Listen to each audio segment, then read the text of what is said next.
Alright, Kid Buu versus Buuhan for dummies. I've done this topic way too many times, but if you want a comprehensive, updated view on who I think wins, this is the video for you. Do not go back to any of my previous videos. There's no need for it. Stick with this one. Some people think that Kid Buu loses in the manga, wins in the anime. Some people think vice versa. I am one of those people that think that Kid Buu beats the fuck out of Buuhan in both. So in this video, I'll break it up section by section and essentially prove why Kid Buu is the strongest. With that being said, let's get to it. Now, when it comes down to the Buuhan side, you have to understand that 90% of the people who came up with these arguments have no clue how the writing of the Buu saga even works in the first place. They're still clamoring to the obvious crescendo and the escalation of things that are obviously explained to you, full stop, premium hand-holding, where they tell you every single detail that you need to know so that way you can understand the story. There's no need for inferences. However, the Buu saga is openly exclaimed to be a contradictory arc. It aims to tell a story that goes against and subverts expectations, which leads me into the first argument I want to debunk. The idea that Kid Buu is the base form and is removed from all absorptions, thus he's weaker than Buuhan by proxy. Now, the main reason why this is just balls to the fucking wall wrong is it presupposes the idea that all absorptions amp Buu, and they don't. In chapter 508 of Dragon Ball Z, Kibito Kai openly explains to us that after Buu was created, he went on a rampage where he killed and absorbed the Northwest and South Supreme Kais, becoming Buff Buu, which then fought the Grand Supreme Kai and absorbed him, which weakened him and turned him into Fat Buu, which pretty much tells me that in order for Buuhan to exist, Kid Buu has to be weakened. So now the Buuhan side, if you think Buuhan is the strongest, the burden now falls on you to prove that any of the amps he gets down the line contradicts or counteracts any of the nerf he gets from the Grand Supreme Kai. This would then prompt some Buuhan fans to try some other metrics of scaling to prove this point, and it's just fucking embarrassing. Like, for example, they'll mention any of the statements made by Buu-Tanks or Buuhan talking about him being the strongest. However, these two statements are not good if you hold up any true magnifying glass of context. The first thing, you need to understand that when Buu absorbs someone, he doesn't just take their power, he takes their personality as well. This is evident as when he takes the Grand Supreme Kai's kind heart, he takes Piccolo's intelligence, and you guessed it, when he absorbs Gotenks, he quite literally takes on that overconfident, cocky-ass attitude. I mentioned Gotenks' arrogance because, again, like I mentioned before, whenever Buu absorbs somebody, he takes on their personality, and Gotenks literally has 2 chapters namely dedicated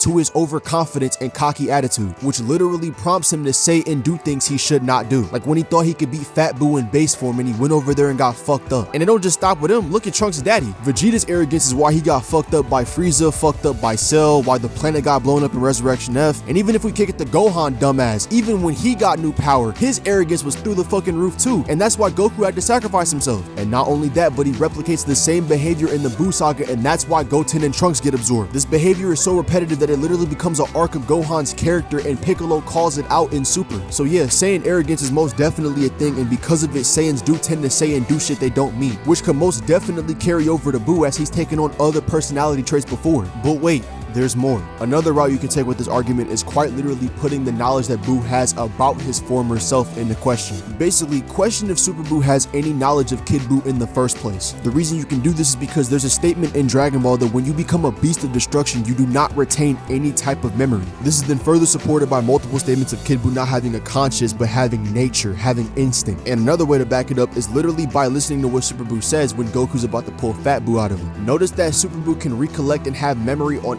every single occurrence and event that led up to him except for the events of Kid Buu. He views the events of Kid Buu as something completely distinct and separate from himself. He doesn't even view Kid Buu as him. So when Buu-Tanks talks about being the strongest of the past, present, and future, there's ways you can take this as well. But I think the best one and the one that fits the most with the context is the idea that when he talks about the past, he can simply be referring to the Majin that we see previously in the arc, like Babidi, Deborah, even Vegeta. The statements are then echoed and pretty much expanded on in the anime continuity, and when that comes around, you could honestly just dismiss these as in the moment claims or in the moment statements made by the narrator, as literally later on down the line, the narrator makes the exact same statements about Kid Buu. So honestly, take that as you will. The next argument I've been hearing for years is that Goku was afraid of fighting base Super Buu while inside of his body, except there's the giant hole in the theory. He's inside of Buu's body, and because of this, he is weakened to literally less than 1% of his original power. This is why he makes that statement. It's exactly why he says if we go out like this. He's implying if they go out unfused, because them being shrunken, even though they were fused together,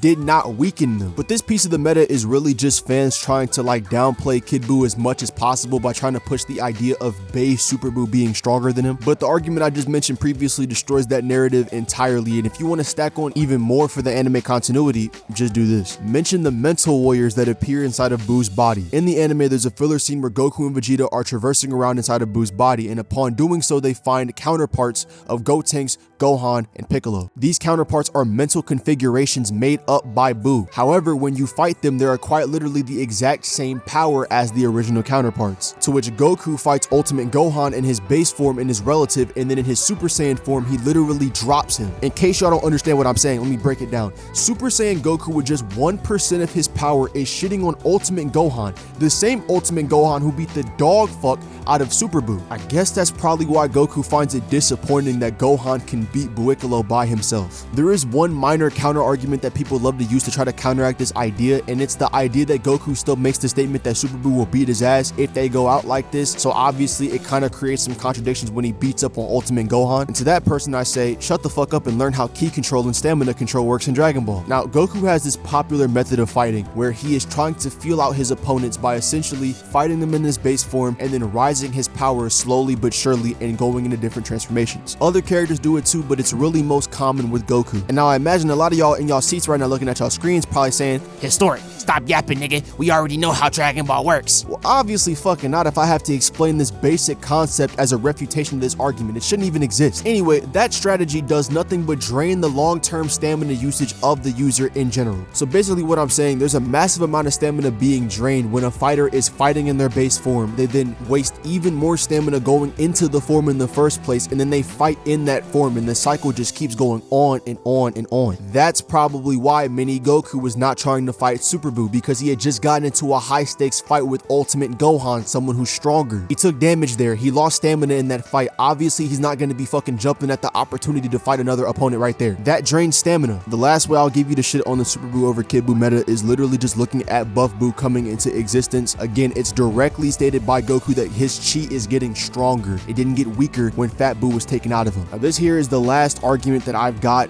for the Buuhan side. The rest is just miscellaneous bullshit that I can address later on down the line. But for right now, this is the last main argument that Buuhan fans love to use to try to prove their point of Buuhan being stronger than Kid Buu. The idea that in order to beat Buuhan, Super Vegito was needed.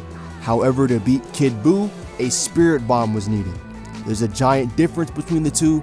Apparently, Super Vegito is stronger than the Spirit Bomb, and because of that, Buuhan is stronger than Kid Buu. This is wrong, like I mentioned before, for many reasons. The first of which is it's openly explained to us by the Daizenshuu that the Spirit Bomb that Goku uses at the end of the series is openly the strongest power that has ever been used up to that point. There are two statements, one saying that it is quite literally the highest level of power, the other openly talking about the idea of, again, this having a measurable destructive energy. Both points working simultaneously together would openly form a consistency, leading to the idea of the Spirit Bomb being stronger than at least Super Saiyan 1 Vegito. Another way of debunking this is openly proving that Goku literally put on a bluff and tried to act too cool when it came down to fighting Kid Buu. He directly says this and then also mentions that he needed to use the Potara. So no, that argument is ass. Now, there's still one argument between Vegito and Buuhan that I wanted to mention. However, it's exclusively related to the anime. Everything I said before was really just like something that you could use to cover the bases of both anime and manga. However, for right now, this is exclusively anime and anime only Toeiverse. This is the idea that Buuhan is somehow relative to base Vegito. I did say this was anime only, however, fans do tend to use this line of reasoning for the manga, and because of that, I will explain why it's just not good. For the manga, the main reasoning is quite literally because of the fact of how Vegito comes into existence and he immediately transforms into Super Saiyan and then he fights Buuhan. And people are basically saying if base Vegito could beat Buuhan, why did he transform? He wouldn't have needed to transform if his base form could be enough. And to that I say that's a fat argument from ignorance, and that absence of evidence is not evidence of absence. There could be a multitude of reasons as to why he transforms, and his base not being stronger than Buuhan is just one of those possibilities. You need to provide credence to it, and that support apparently shows itself in the anime, but that's not what the anime shows. As a matter of fact, It shows the opposite. When Vegito was born, it's verbatim stated to us that he's literally adjusting to his new body, and because of that, he's not up to fighting shape yet. So there's the one nerf he can't control, and then he also places a nerf on himself. Throughout the fight, he is quite literally holding back and referring to what he does as a warm-up, as playing,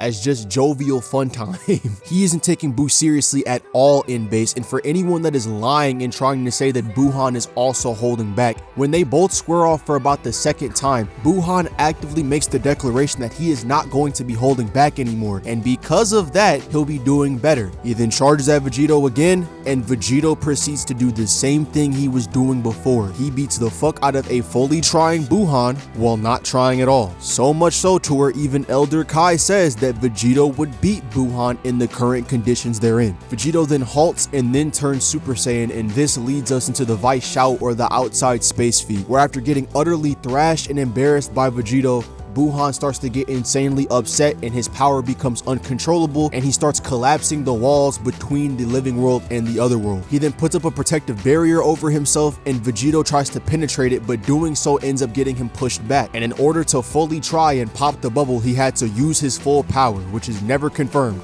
ever. As a matter of fact, the idea is openly defeated because again, Vegito goes back to doing the same thing he was doing before, laughing in Buuhan's face and lackadaisically playing around and not taking him seriously at all, even though Buuhan just said that he was going to use the exact same power that he used in the Vice Shout.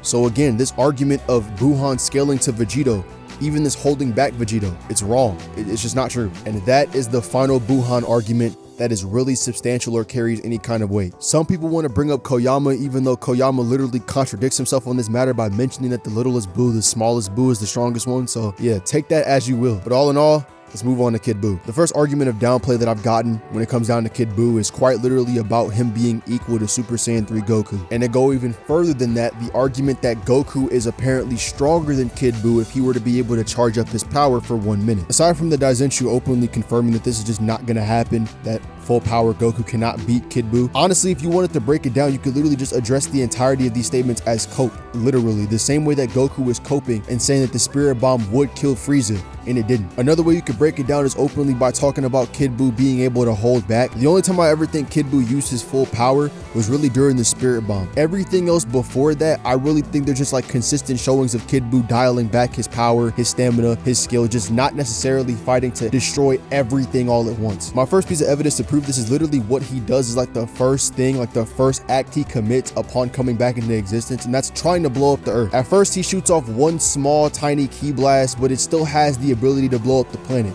to which Vegeta stops it. But then when Vegeta stops it, Kid Buu takes notice of that and he decides to make another one, but this time even bigger. It's something that they could not stop. The next piece of evidence is when he looks at Hercule and he notices that Hercule is weak as fuck, so he decides to walk up and bitch slap him. Not punch him, not kick him, not hit him with the beam. He chooses to walk up and pimp slap him. Another piece of evidence is when he chooses to fight Vegeta, and Vegeta makes the sentiment that if he fights this Kid Buu is going to kill this nigga at once. And yet each time, Kid Buu is literally trying to drag out the fight on purpose so that way he could keep on extending the ass whooping he's giving Vegeta.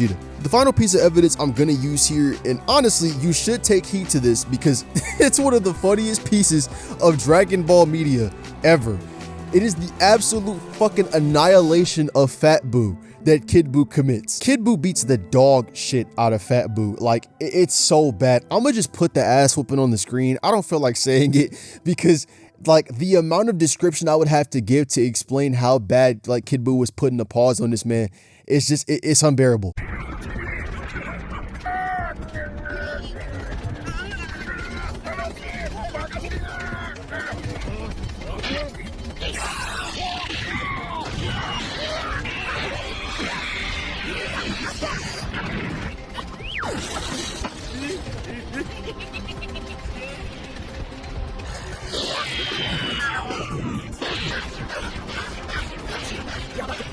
But just to like hammer home my point, Kid Buu, right, while noticing that Fat Buu is giving it his all, punches, kicks, knees, all that, he is reacting and responding to each and every single one of these attacks with just his legs and his arms crossed. He is literally just using his legs to react and respond to every single punch and kick that Fat Buu is giving out, with a smile on his face and his arms crossed. He is not going serious. Genuine shock and concern never shows up on Kid Buu's face until he is face to face with that spirit bomb and he is losing to it. So in my opinion, no, I don't think Kid Buu was ever at full power during the fight between Goku, Vegeta, and Fat Buu. Honestly, I think Kid Buu was weaker during the fight with Goku than he was later on down the line when it comes down to Vegeta and Fat Buu. The reason being for this is because Fat Buu was still actively present within Kid Buu while he was fighting Super Saiyan 3 Goku. I'll essentially put it like this: Fat Buu is to Kid Buu what poison is to a human at this point. And so post coughing this Fat Buu up, he's essentially regurgitating and getting rid of this toxin. Another argument I heard was, again, the Spirit Bomb is weaker than Vegito or it's weaker than Buuhan.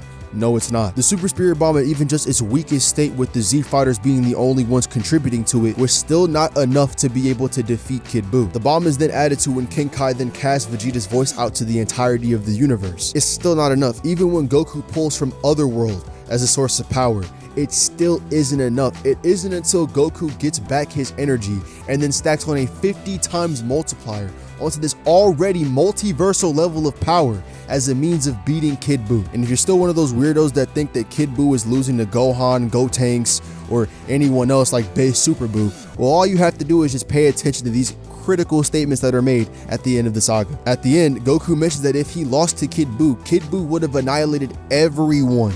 That includes Gohan, as Gohan came back to life in chapter 316 and Goku makes this statement in chapter 321. Keep in mind, this is me just dunking on basic downplay. I have not gotten into any of the numerous amounts of statements that talk about Kid Buu being the strongest in both manga, anime, Toriyama talking about the manga. You know what? Let me just show y'all.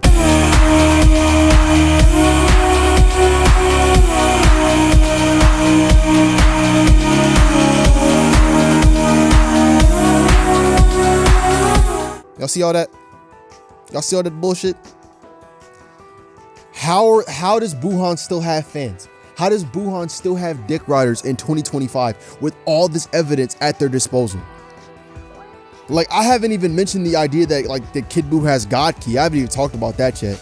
Like, I haven't mentioned any of these arguments. Nothing yet. This is just based off of what is in the original manga, the anime, given to us by other writers. But yeah, it's been your boy Historic. This has been a 17-minute long video of me going over the basic, well, not even basic, but just the core and sometimes in-depth arguments when it comes down to Kid Buu versus Buuhan. Hopefully this is my last time having to ever deal with this dumbass topic again. But yeah, it's been your boy, Be Good People. I'm out. Deuces.